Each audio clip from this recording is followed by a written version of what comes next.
أعوذ بالله من الشيطان الرجيم. بسم الله الرحمن الرحيم.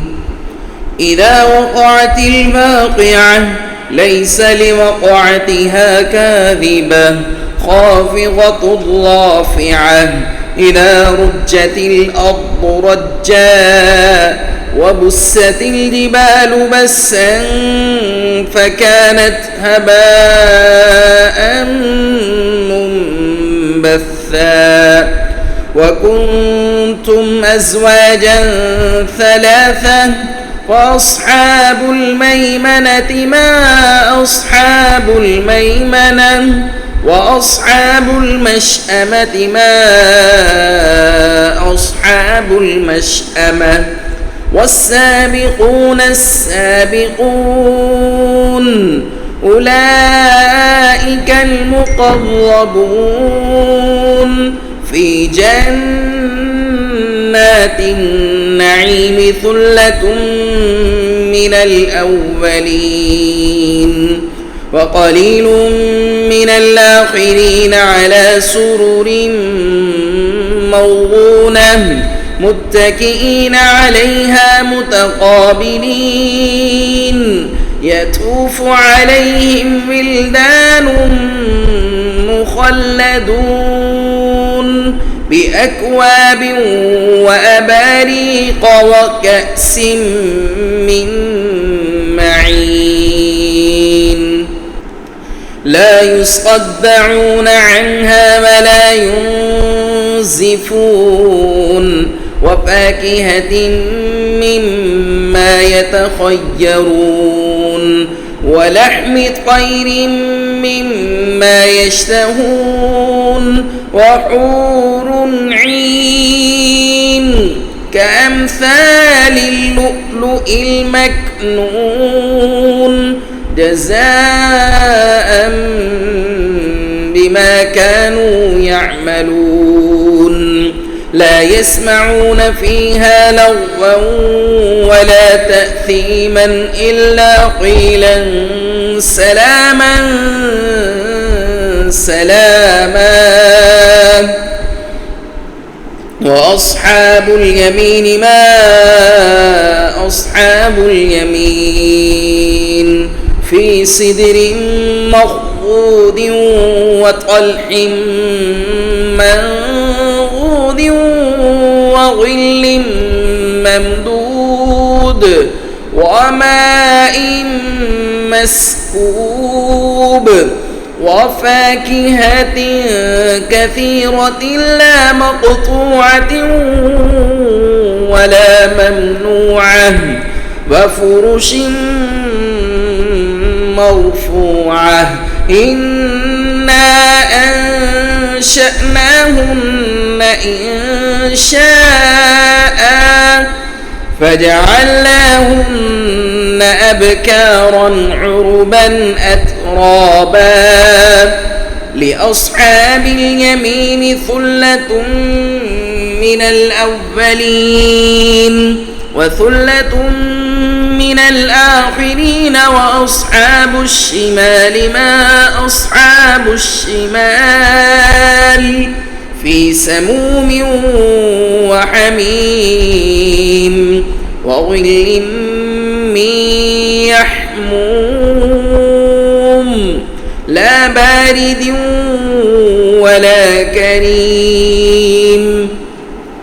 إنهم كانوا قبل ذلك مترفين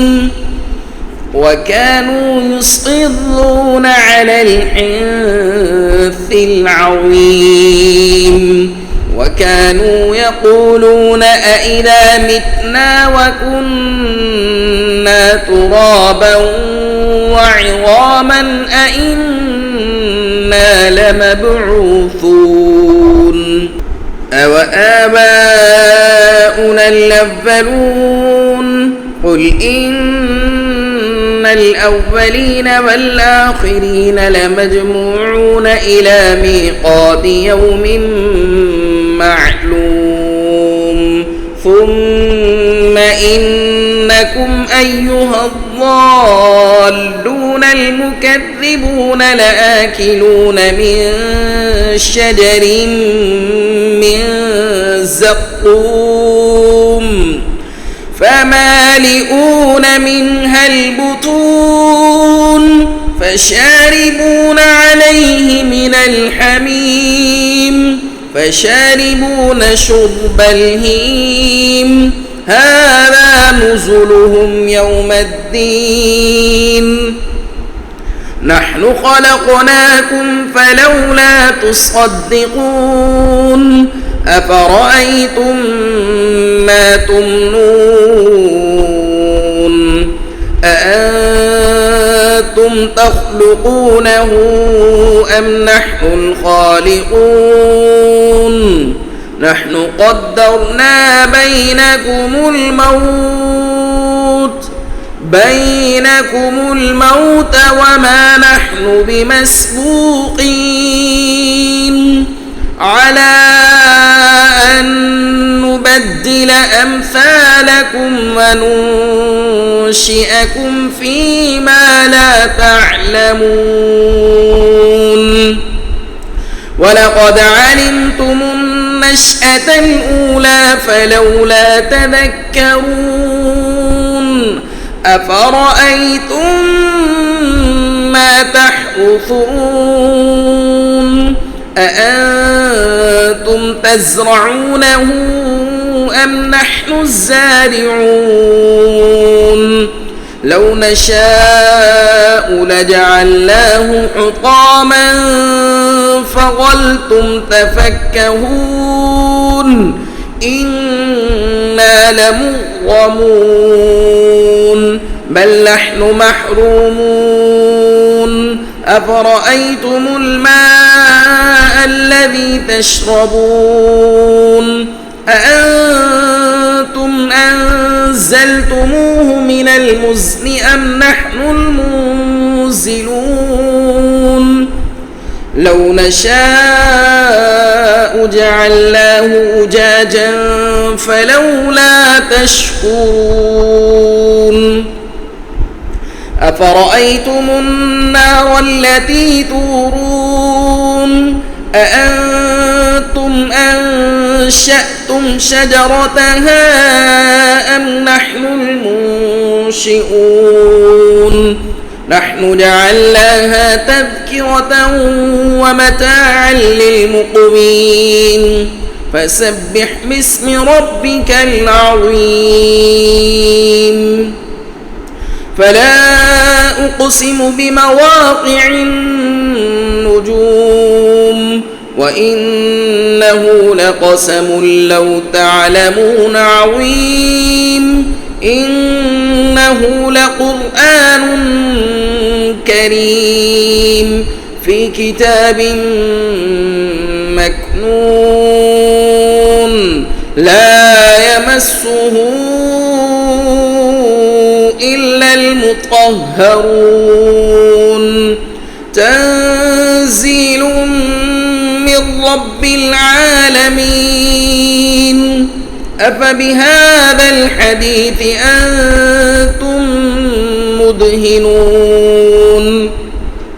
وتجعلون رزقكم أنكم تكذبون فلولا إذا بلغت الحلقوم وأنتم حينئذ تنظرون ونحن أقرب إليه منكم ولكن لا تبصرون فلولا إن كنتم غير مدينين ترجعونها إن كنتم صادقين فأما إن كان من المقربين فروح وريحان وجنة نعيم وأما إن كان من أصحاب اليمين فسلام لك من أصحاب اليمين. وأما إن كان من المكذبين الضالين فنزل من حميم وتصلية جحيم إن هذا لهو حق اليقين. فسبح باسم ربك العظيم.